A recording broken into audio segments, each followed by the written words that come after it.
Following is a production of DallasCowboys.com and the Dallas Cowboys Football Club. How about them Cowboys? Yeah, go Cowboys!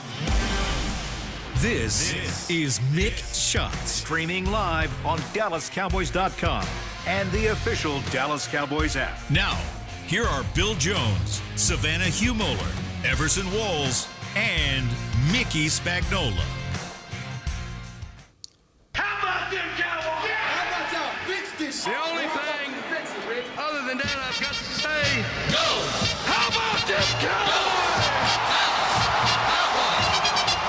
It's the pro team of the senior pros. Let the whole world hear our bugles blow. Stand up. Stampede. Go you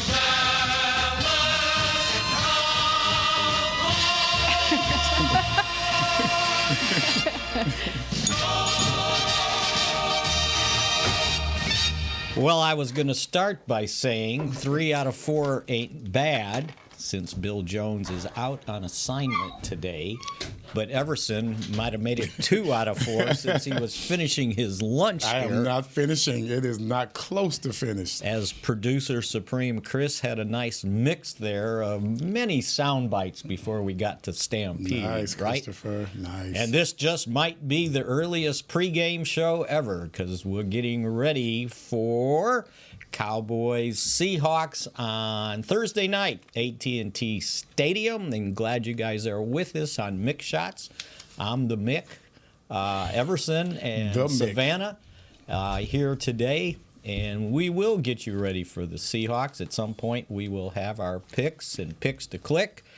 Bill Jones has already sent him in with explanations, too, by the way. He got his in. That was a very lengthy text, by Right? the way. I Just still give am me- not on the group text. I think he just sent it. He must have just sent it. I thought he just texted me. You were on it too. I'm Oh, yeah, on it, you were, yeah. because you said, okay, that's right. Yeah, how did I'm that sending not that happen? I'm sending that to Savannah right now. No, I want it to be a surprise for her. Yeah, surprise me. We'll wait till the end for the I picks got you, and I then got you. add me. I got a got you, half a I got page you. of notes here on my legal pad to explain Bill's picks, that he was off on assignment had to go to Fort Worth. So here we are. Little more than, 31 hours before kickoff, I think, if my math is accurate, with the Cowboys needing to win this game, as we've been talking about, to win 4 straight and stay within at least just 2 games of the Philadelphia Eagles in the race for the NFC East title. And, it sounds like, and I'm going to see what you guys think from listening, that they seem to be focused on Seattle and not getting ahead of themselves. They'd better be. I mean, this is our test. The test is not what's on the field necessarily. It's not necessarily our opponents. It's, can we not make the same mistakes that we've been prone to make in the past? And that is, playing down to expectations, much below expectations. I mean, that's something that this team needs to mature in that fashion. Everyone needs to be on the same page in regards to, guys, we can't go out there in a slump. We can't go out there saying, oh, we need to warm up. We had a bad day. Right now this team needs to be past all of those type of ailments that you got to deal with. And let's just play ball the way we're supposed to play every week. If we're supposed to blow them out, let's blow them out. If we're going to have a tough game, let's make the plays that we're supposed to make to win those tough games in tough situations. No foot out of bounds like against Philadelphia, and no problems with running pick plays like we had against Philadelphia. So far, so good. Beat the Giants as they should have, and they beat them 49-17. They beat Carolina on the road as they should have, 33-10, and they thumped Washington on Thanksgiving 45-10. So that's 3. So, Savannah, what do you think? What was your feel listening to the press conferences and being in the locker room this week? I feel the guys are very focused on Seattle, which is good. And I know Coach McCarthy has talked about in the press conference this week is they were not focused on the Philly game that was playing on Sunday. They were here in the facility working on things that they needed to work on for this upcoming Seattle game. Their mind should not be onto Philly yet. We have to get through tomorrow. And this is still going to be a hard matchup for them. The Seattle Seahawks, they're 6-5. They've had some struggles recently. However, you have to take this game by game. And the players seem to be very focused on what will be happening tomorrow. Yeah, because if you start focusing on what other people are doing, you'll just be miserable. Well, you have to look at the potential of the Seahawks. Right. Yes, they're trending downward, but at one point, and even a lot of points during this streak of losses that they've had, they've shown that they can do some things. They've shown that they can run the ball. This guy Walker is no joke. He's one of the hardest running backs in the NFL right now. And he's really their horse. They're going to depend on him a lot during this game. And don't sleep on Gino. Gino's a guy, he's had his issues, but we've also seen the guy made the Pro Bowl. I know Pro Bowl could be watered down these days, but the guy made the Pro Bowl. So he's still, if you're looking at it, he's on the upside of the 50% of the quarterbacks in the NFL. So they have lost 2 straight, 3 of the last 4, not scoring a lot of points. And I think yesterday Pete Carroll chose to point out that Gino Smith in the last game they played, that he was suffering from an elbow injury, that he didn't practice hardly at all before the Thanksgiving Day game. And they didn't play very well offensively. Now, he said he had one of his best practices of the week, this week, or of the year, I should say, and that he's ready to go. So we'll see if that was a reason why they short-circuited offensively. What did they got beat pretty good the last game by San Francisco. 31-13? 31-13, and they only scored, I want to say, 1 touchdown, if I remember correctly, and it was an interception return for a touchdown. So the offense didn't score. So the offense, basically 2 field goals. They've been struggling. So at this point, we haven't shown that we are as consistent as San Francisco's defense. That's one thing that we can say. We haven't shown that we're as consistent as they are. So with them, playing the way that they played, I wouldn't look forward to us blowing anyone out. And they will show that on my picks to click. I look at this game, it's going to be a tough game because, first of all, they're a well-coached team. Right. Anytime you have a well-coached team, then the scheme alone can give you problems from the beginning. And I was going to, at one point, ask each of you to give me a key to victory, but since you brought that up, I was going to borrow J-Ron Curse, because I asked him, what do you need to do defensively to be able to deal with these Seahawks? And he said, tackling. And his point was, you mentioned Walker. He's only 5'9", but he's 211. So he's kind of a load when he's running the ball. Emmitt Smith wasn't that tall either. Yeah, right? Yeah. So you got to watch out for him. Charbonneau, the second running back, 6'1", 214, so a big back. And then you got to deal with DK Metcalf, right? 6'4", 235, and he's averaging 15.8 yards on his 43 catches. So that was his point, that we better be able to tackle in this game. We haven't even said anything about Lockett. Yeah. I mean, come on. Lockett's to me, is more their main accomplished guy. than anyone Right. on the team. And he does everything from punt returns to catching big plays to, I think he can even throw the ball. So he's one of those guys, man. Triple threat. Triple threat. Yeah, he can do everything that they need him to do as far as those gadget plays are concerned. Right. And Pete Carroll is going to have some type of a gadget play.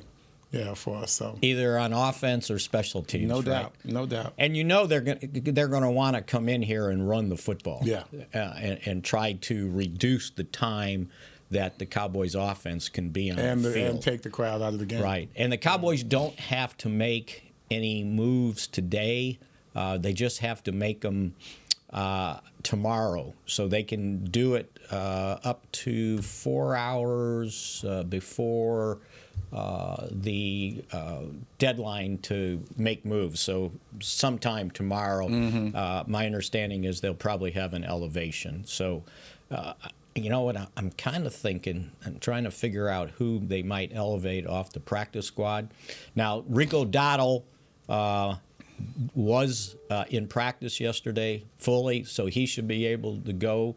I should look that up just to make sure. I mean, he was limited, but at least he's been limited, been in practice. So there's a good chance, I think, he's going. If he's not, then one of those elevations will be Malik Davis. The other guy they were worried about during the week, Jaron Kearse, he was full yesterday. In my understanding, he was going to practice again today, so he should be able to go. They've had a little bit of illness going through Yes, they the roster. And it was Dante Fowler did not practice the past 2 days, but my understanding he was supposed to be out there today, along with Micah Parsons yesterday. He had the illness, but he was supposed to be out there. Now, it's not a heavy practice, right, on day before the game, but from an injury standpoint, they should be pretty good. I was just wondering if they're worried about Seattle running the ball, if they might elevate the defensive tackle. I almost forgot he was here. Carl Davis, who's a big body, if they needed another one inside. Now, Mozzie Smith did practice this week fully, but he had a little bit of a shoulder thing going. So they may want to load up and get a little heavier in the middle there going into this game. So we'll see what happens with that one going forward. I think overall, whether they decide to run the ball more or Smith is making those passes down to Lockett and Metcalf, the entire defense needs to be alert and be willing to make those tackles. And one player that I mentioned earlier this week in the flashback show that I'm looking up for was Jordan Lewis. Okay. I noticed in the Commanders game, so he had 6 tackles, 4 solo, 2 assists, and he had a pretty good pass breakup at one point, but you know that they are not going to be throwing it down the way if Deron Bland is covering. Right. That's going to be part of their scheme, definitely. And so you know that they're going to go to guys, Kearse, Jordan Lewis, a few other guys down there in the secondary. And I think Jordan Lewis might be key for this. I think he needs to have some more pass breakups. Right. He will be targeted. Right. And to amplify what Savannah said, one of the reasons sometimes a cornerback, and you can help me, has a lot of tackles, meaning they're completing passes to his guy, right? Yeah, I made a lot of tackles myself. I sure did, especially my rookie year. I made a lot of tackles. Oh, that guy Walls is hitting them. Yeah, he's hitting them all right. Yeah, after that 40 yards down the field. Because I saw in the game, I think Bland was second or third in tackles in this past game. It's like, well, yeah, but his guy was catching a lot of passes. His guy was catching some passes. Until he got the interception. And you know what? And that's the key. Everybody asks me about cornerbacks. It's like, you're not going to throw shutouts. There's a reason why these quarterbacks pass for 4,000, 5,000 yards. They're completing passes. But if you're a cornerback, the deal is make me a play to compensate for the ones that you're going to give up. It's going to happen. You can't pitch a shutout, but make me a play to compensate. And, you know, and obviously he did with the interception. It's like the mentality. It's a marathon. It's not a sprint. I had to play that way myself. I can't just shut everybody down, especially with my lack of speed. You got some amazing athletes on the wide receiver side. You know, sometimes you have to play a chess game. You know, you have to, you know, okay, yeah, you got this one, but what's a 10-yard route going to do? It won't hurt me. Yeah. You know, the closer you get to the end zone, then things get tightened up a little bit. And that's the way I always used to play it, which is a smart way for the Cowboys to play it. You can't worry about deep passes on the other side of the 50-yard line. that's when you start tightening things up. But when you're down there on the 20, why are you jumping on the 10-yard route when you might get beat for an 80-yard touchdown? You got to keep things into perspective. Play for the team, not necessarily for yourself to have this moniker as a shutdown corner. And as Savannah pointed out, Jordan did have a pass breakup or two, so that's making a play. That's the making the play. Yes, correct. And that's what you. But he will be do. targeted because I think they've shown that. If you're going to look at the weaknesses in our secondary, then he might be one of those guys. Coming off the injury, we're one DB down with Diggs, and so he's kind of put into position that he's not that comfortable in. So yeah, I think they're going to come at him. And think what's happened. Teams probably started off the season going, well, I don't know, that Gilmore guy's pretty good. Yeah. We're going to throw the ball somewhere else. Yes. Well, then Diggs gets hurt. Bland's got to go outside, and if they hadn't done their homework, they didn't realize how well he played outside last year, right? Yeah. And now it's like, well, I don't know, we want to go there. Now where do you go? We're going to go to the slot. The slot. They're going to right? go to the slot. Because if you think about in the Carolina game, that's where Thielen did all his work. Yes. From the slot. So, and he just has to be patient. Yeah. As a defensive back, you just got to be patient. You can't get frustrated. I know the optics are bad. You always chasing a guy down the field 10, 15 yards or whatever. But once again, this is a marathon. It's not a sprint. Absolutely. And this podcast is a marathon, too. 12:16 here on a Wednesday at the Star in Frisco. And we'll return and give a little update or what we can on Shaquille Leonard's travels here in the NFL on Mick Shots. I'm Dak Prescott, quarterback of the Dallas Cowboys. And they snap it to Prescott, who looks right. It's not there. He escapes left. He'll run for a first down. Just like football, when it comes to crypto, it's important to have a team you can trust. With blockchain.com, I know I'm in good hands. Since 2011, they've been trusted by millions around the world to buy, sell, and trade cryptocurrency. Prescott's going to run this himself. Run it up the middle, and he scores. Whether you're new to crypto or an active trader, they've got you covered. What are you waiting for? Get started at blockchain.com. You know that sound anywhere. It's the crisp crunch of that first nacho chip. With its perfect cheese to sour cream ratio sitting atop a layer of delicious beans, it's a sip away from perfection. That's what we're looking for. Add a delicious, refreshing Pepsi and we've achieved absolute nacho nirvana. Because while you can pile those nachos high with every spicy, cheesy, savory topping, there's no topping a cool Pepsi finish. Nachos, better with Pepsi. That's what I like. The Medal of Honor is our country's highest military award for valor in combat. More than 40 million individuals have served in the armed forces since the Civil War. Fewer than 4,000 have received the Medal of Honor. The National Medal of Honor Museum will be a place to preserve these legacies and inspire America. It's being built right next door to the Dallas Cowboys in Texas. Help us honor our country's greatest heroes. Learn more and get involved at mohmuseum.org. Cowboys football and Miller Lite. What a pairing. Can cracks at kickoff. Tailgates going way past postgame. Sunday night overtimes followed by Monday morning swagger. Brisket in the smoker. Miller Lite in the cooler. America's team playing America's greatest sport. Miller Lite, the only beer of the Dallas Cowboys. Dallas Cowboys football tastes like Miller time. Celebrate responsibly. 2023 Miller Brewing Company, Fort Worth, Texas. Back to Mick Shots. K-Post Roofing and Waterproofing, the official roofer of the Dallas Cowboys.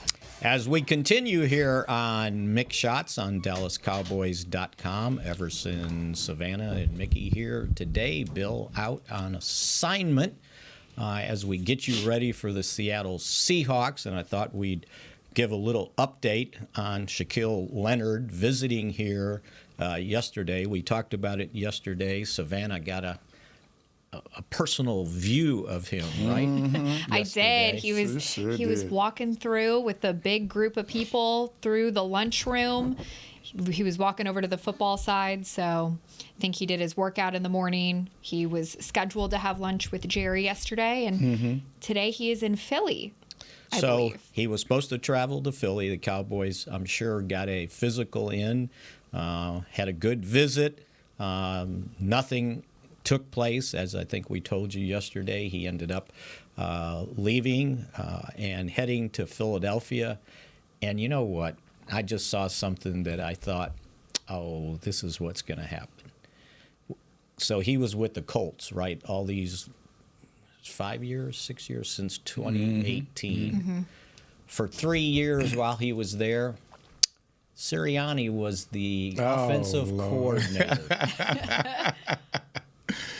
Oh, that's crazy. And if you guys know, Sirianni is the head coach in Philadelphia. And I saw where his off-season workout partner is Dante Smith. So he's got some connections there. Now, we thought he had connections here, having played with Gilmore. That's right. Along with Malik Hooker. And someone asked Jerry, or they asked him on his radio show on Tuesday, do you ask those guys about him? You played with him. And he was like, this is the easiest scouting job ever. You just turn on the tape, and you probably don't need to ask a lot of questions. But Jerry's point was, we got to find out where he is basically in his career and what's the health issue. And then after that is, okay, what can we do something to be able to sign him? So evidently whatever they had up their sleeve certainly wasn't convincing enough to keep him from taking the visit to Philadelphia. And they are down 2 linebackers right now. We mentioned yesterday Nakobe Dean is out, and Zach Cunningham was injured in this past game against Buffalo, and I thought I just saw a headline saying he's probably out for this game too. So, what were the other 2 teams that were interested as well that he was potentially going to visit? Buffalo and Pittsburgh. So that's the 2 other teams that came up. I didn't, obviously they didn't come out of his agent's mouth. But yeah, they're playing it slick, right? If you're a free agent, the best thing you can do is try to find 2 teams that are interested in signing you, right? Get some money. Right. Get some more money. Bid them against each other. That's what you did, right? I didn't, coming out, I was, of course, undrafted, and so I didn't have to get a chance to go through all that stuff. I didn't get to go through the whole recruiting thing out of high school. I just played that 1 year at Bergner. Right. So it wasn't like it was a bunch of people out there looking for me. The only time I had a chance to experience something like that was when I left the Cowboys. I was looking to go to either the Giants or the Seahawks. And I recalled I went to see the Seahawks first. And I'm just like you said, you want to milk it. It's good for your ego to have a couple of teams looking at you. And so I went to Seattle first, and I worked out up there. They have sand-based turf. Sand-based turf, yes. I had never run on that before. First of all, it makes you slow as hell. Their practice field. Their practice field had sand. It wasn't, so the field wasn't flat. It almost, Oh, yeah. Yeah, because, it's sand-based. Like a beach. Yeah. That's the best. Very good, Spag. So I ended up, working out for them there. But all the time, because I had called Parcells myself, all the time I knew I was going to New York. I just wanted to go up there and get my ego stroked. Right. And so I went up there and... you have to weigh your options. You have to play a little hard to get, Yeah, you want to, make that tick go up a little bit. And so Pete Carroll, it wasn't Pete Carroll, I forget who the coach was, but Tom Flores was the GM. And I had never met Tom. He's with the Raiders all that time.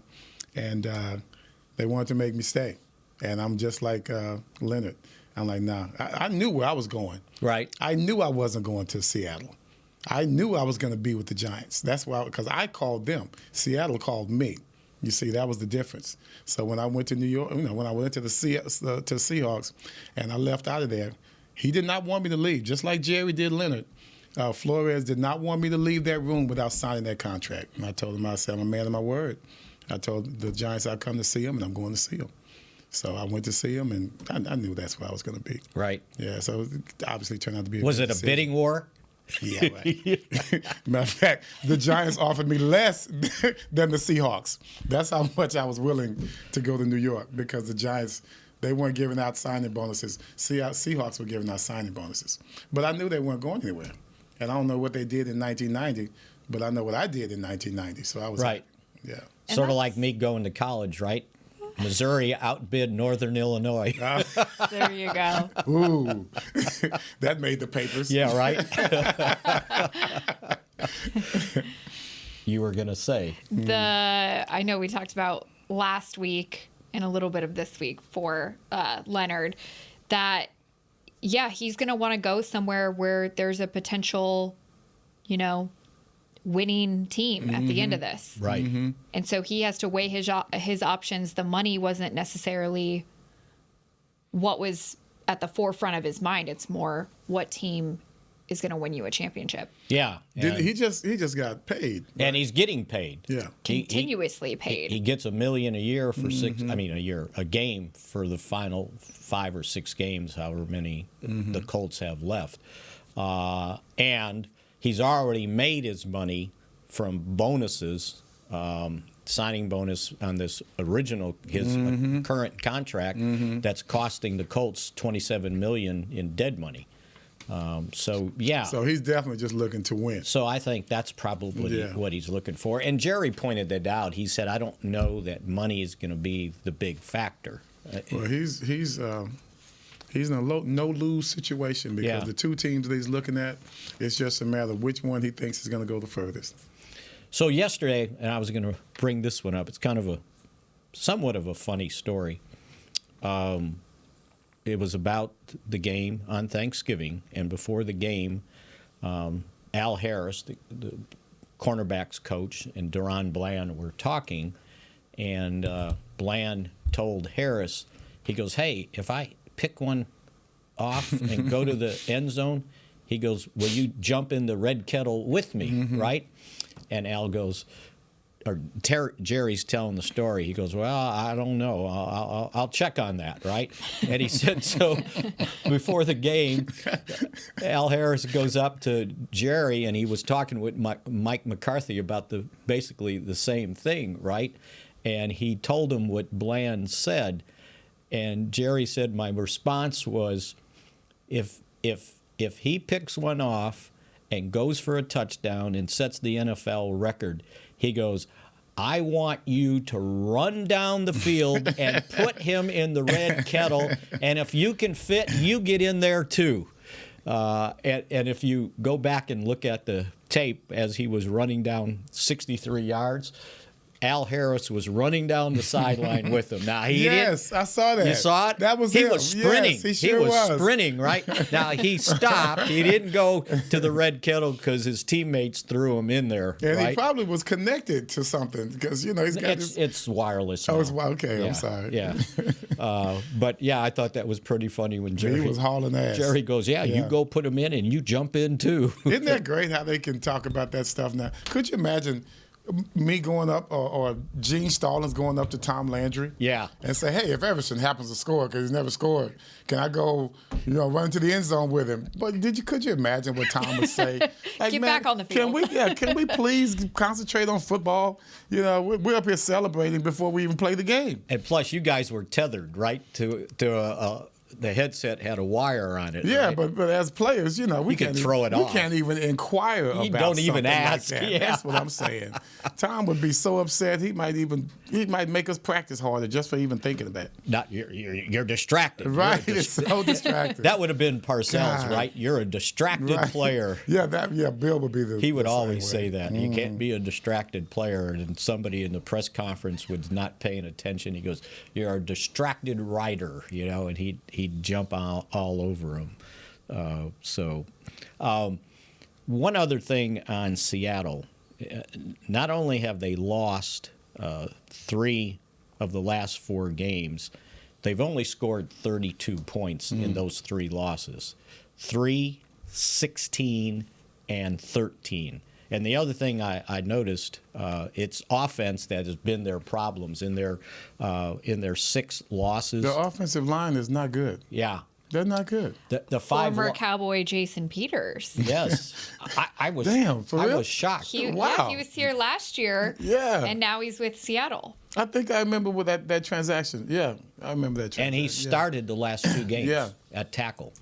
But in all 5 of their losses, they've never scored more than 16 points. So offense has kind of been their downfall in the games they've lost. And they haven't, in those games they've lost, they haven't scored a heck of a lot of touchdowns.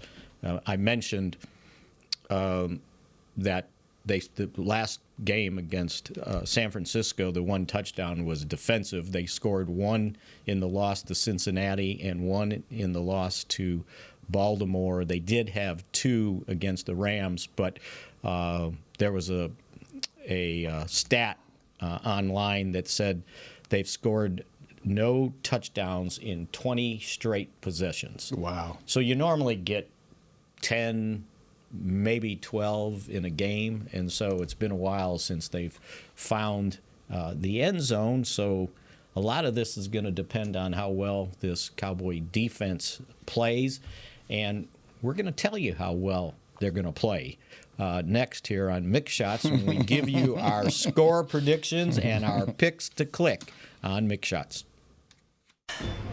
The Medal of Honor is our country's highest military award for valor in combat.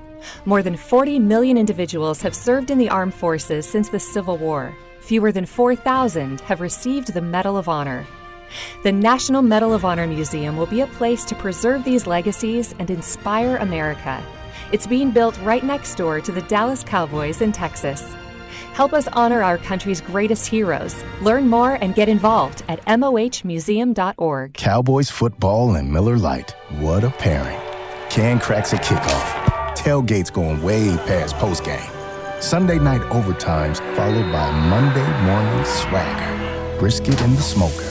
Miller Lite in the cooler. America's team playing America's greatest sport. Miller Lite, the only beer of the Dallas Cowboys. Dallas Cowboys football tastes like Miller time. Celebrate responsibly. 2023 Miller Brewing Company, Fort Worth, Texas. I'm Dak Prescott, quarterback of the Dallas Cowboys. And they snap it to Prescott, who looks right. It's not there. He escapes left. He'll run for a first down. Just like football, when it comes to crypto, it's important to have a team you can trust. With blockchain.com, I know I'm in good hands. Since 2011, they've been trusted by millions around the world to buy, sell, and trade cryptocurrency. Prescott's going to run this himself. Run it up the middle, and he scores. Whether you're new to crypto or an active trader, they've got you covered. What are you waiting for? Get started at blockchain.com. You know that sound anywhere. It's the crisp crunch of that first nacho chip. With its perfect cheese to sour cream ratio sitting atop a layer of delicious beans, it's a sip away from perfection. That's what we're looking for. Add a delicious, refreshing Pepsi and we've achieved absolute nacho nirvana. Because while you can pile those nachos high with every spicy, cheesy, savory topping, there's no topping a cool Pepsi finish. Nachos, better with Pepsi. That's what I like. Back to Mick Shots. Experience the most electrifying event of the holiday season, Cowboys Christmas Extravaganza, powered by Reliant. Every Friday and Saturday night now through December 16th, Cowboys Christmas Extravaganza ignites the star in Frisco with an unforgettable holiday performance showcasing 65 performers, including the world-renowned Dallas Cowboys cheerleaders, Santa Claus, and appearances from your favorite Dallas Cowboys football heroes. Visit thestardistrict.com for more info. So is that starting this weekend? So that's been going on actually for 2 weekends now. Okay. So this will be the third weekend, but they always have an alumni come light the tree, and we have so many different groups in it. Santa's there, cheerleaders, our rhythm and blues team, and Rowdy. Do they light it with a match, or? They actually have a crystallized football. What'd you say? Push a match. And they push the football and it lights the tree. Sort of like the promo for tonight's or tomorrow night's game where they it's the running back, right? From Seattle. He pushes the Marshawn Lynch. There's a big lever and he pushes it to start the game, right? That's funny they put him in that. Mickey, you need to get out more. That was a good promo. Yeah. He said a match. I was trying to be funny. She said light the tree. Light the tree. It's kind of like the Dr. Pepper commercial when he lights up all his paraphernalia because they did not do well on the first play of the game, right? This just in from Bill Jones. He may not be here, but he's helping us out. Thank you, Bill. Greg Bell, I think he's a guy that covers Seattle, says Pete Carroll says he hasn't seen anything this week that shows that Seahawks running back Kenneth Walker is better from his oblique injury.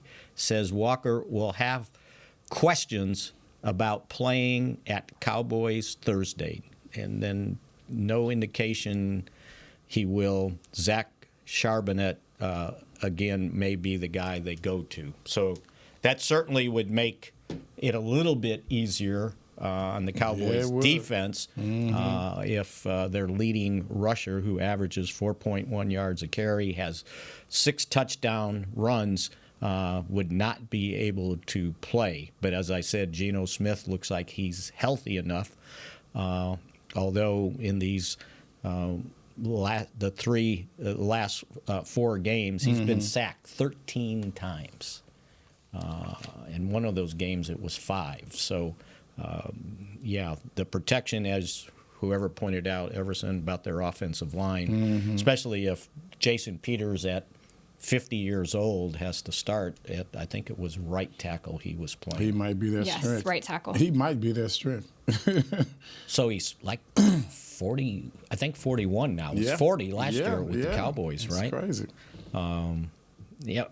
Mike McCarthy, when they asked him about it, he had nothing but good things to say about him and what he helped, he's a what he great helped professional. with last year, right? Yes. So, just the way he's built, it's hard to get around him. Speaking of former Cowboys now with Seattle. How about that? The Seahawks just signed former Cowboys cornerback Kelvin Joseph, who was traded earlier this year to the Dolphins for Noah Igbenogany. But he's now with Seattle. He got released by Miami, and he'd been out there for a couple weeks, and now Seattle signed him to the practice squad. Eventually he's got to do something, right? Right. I mean, he was your guy. You thought he was ready to. Man. He was your guy? I saw it was his athleticism that I really enjoyed, and the few plays he made, he showed that potential. But then, there was always something else that countered that. So, hey, man, I got nothing to say. That was my dude for just a minute. So I guess the Cowboys won that trade, right? Because even though he's not playing, he's still here. Hey, we don't have Joseph. I think they won by not having Joseph. That's all that matters. All right, let's go. You want me to do Bills first? Bill's always last. He's last. Yeah, okay. I'm first. You're first. I'm first. All right. And Savannah's going to take notes here to make sure I am. nobody's lying on Friday, okay? This is going to be one of those games the Cowboys do it every time at home. And it always starts off a little bit sticky in the beginning. First quarter will probably be a little bit tough, but we'll end up winning the game, I think, 33-14. All right? I don't know how they're going to score 14 points. I hope it's not from a pick six or anything like that, but could be a couple of by the way touchdowns. I look, and I haven't gone with this guy for quite some time, but I'm looking at Dak. To be specific, 2 passing touchdowns and 1 rushing touchdown. All right. How's that sound? That's no arguments there. Mm-hmm. Savannah, you're up next. All right, let's do it. I'm just taking notes on Everson here. And 1 rushing touchdown. Mm-hmm. Okay, you got it. All right. I am going with Jake Ferguson for my click to pick this week. Sorry if I stole this from you. Finally, 2 weeks in a row, I think she stole my guy. Great. Well, Ferguson, he had 3 targets, 1 reception for 35 yards against the Commanders. Against the Panthers in Week 11, 3 receptions for a total of 32 yards. But he was on a 3-game touchdown streak prior to that. Mm-hmm. So I think now with the rotations that Dak has going with the receivers and the tight ends right now, I think Ferguson will have 1 touchdown this game. And I'm going with the Cowboys 27, Seattle 20. Ooh, a close one. Touchdown. Just by a touchdown. Just by a touchdown. All right. I am next. and I will pick the Cowboys to win 27-13. 13 seems to be the number that Seattle gets to, so we'll give them 13 points. You said 27-13? 27-13. Since in their last 3 games, they scored 3, 16, and 13 this past week. I'll give them 13 again. I think it'll be...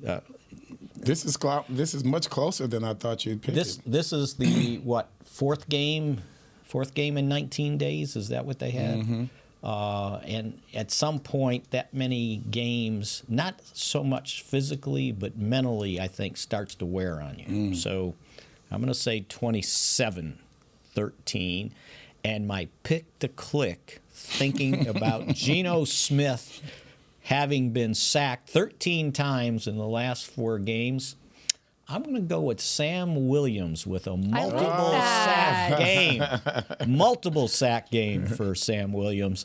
And hopefully he doesn't figure out how to commit a personal foul in this game that they get mad at and don't put him back out there on defense, right? It's either roughing or running into the punter. It's a face mask. It's a late hit on the quarterback. Hey, he might do something as a gunner. Right. You never know. So that's cause a fumble, maybe. Cause a fumble. Never know. So I'm going with Sam Williams on this one. All right, Bill. And Bill. Who can't change your picks. That's right. Later on. No If you're more. listening, Bill. He got Bill I got 40 to what? Bill says 40-13. Yeah, Cowboys 41, Seahawks 13. 41. And he wants to predict that this will be the 4th straight home game with 40 points on the board. That would be amazing. And his pick to click is running back Tony Pollard. And of course, he has a story behind all of this. 150 total yards and 2 touchdowns. Why is that? Well, what is his supporting in stats? Seattle's last 4 games, Christian McCaffrey, total yards, 139 and 2 touchdowns. The Rams game, Royce Freeman, 1 touchdown, 73 yards. Against Washington, Brian Robinson, now he only had 38 yards rushing, but he had 119 yards receiving and 1 touchdown. And against Baltimore, Keaton Mitchell had 138 yards rushing and 1 touchdown. So Bill is going with Tony Pollard lighting up the Seahawks defense, by the way. All righty. So we've got that. And they have given up, by the way, 7 rushing touchdowns. And I found this one out. 7 rushing touchdowns in their last 4 games. So big day for Tony Pollard. All right. So I like that. Righty. I thought we would finish by each giving a kind of key to a Cowboys victory, like what needs to take place to win this game, and we'll start with Everson. I say, and I mentioned it earlier, this Walker kid, if I'm going to look at anyone, well, no, may not play, yeah. But really, when you start looking at their offensive line, if they're not consistent at anything, they are consistent at run blocking. That's one thing that they have done well, and I'm sure that Coach Carroll is going to try and run the ball as much as possible to keep the crowd out of the game, number one, and to keep our offense off the field, as y'all spoke of earlier in the podcast. So that would be my real key to the game. I wouldn't necessarily worry about anything else. I don't worry about our wide receivers not being able to catch the ball. I think at any game that we play this year, as long as they can't cover our wide receivers, I think we're going to be running up scores, because that's been our strength. It's not just the passing game itself, but each individual receiver that has been targeted, they have been successful at being consistent the entire game. All right. Okay. You're up. I have 2 key points for winning this game for us. First and foremost, get ahead. I would like to see us keep that trend going. We've obviously seen from many games past so far that when we are ahead, they are playing catch up with us, and that's when we have the advantage point. So we get ahead early. I think that is going to put more of a workload on them, and it's going to play more out in our favor. And as I know that they're going to run the ball a lot, Gino Smith, since winning Comeback Player of the Year last season, he struggled trusting his receivers. And that was something he mentioned in a press conference this week. So I also anticipate him throwing the ball a little bit. So our secondary, I'm looking at Jordan Lewis and Deron Bland for my guys to kind of keep things going down there. All right. My key originally, and I forgot I had done this, in their last 6 games, they've given up 127 yards rushing, 155 yards rushing.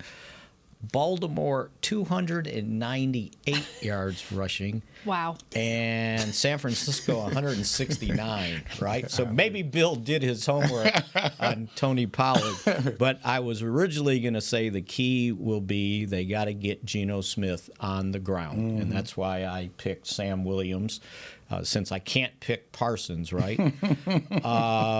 And in the last 4 games, he has been sacked 4 times by Baltimore, once by Washington, twice by the Rams, and 6 times by San Francisco.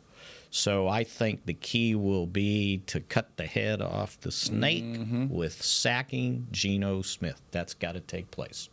That should be the title of the podcast. Kind of graphic. What's Cut that? the head off the snake. Cut the head off the snake. It's kind of graphic. Why you treat the brother like that, man? He just played quarterback. You want to cut his head off? No, I didn't say he was the snake.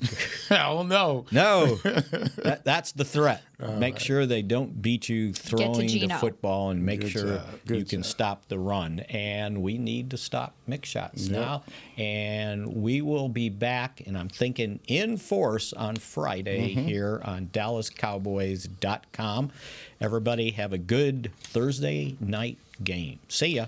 Go Cowboys. This has been a production of DallasCowboys.com and the Dallas Cowboys Football Club. How about them Cowboys?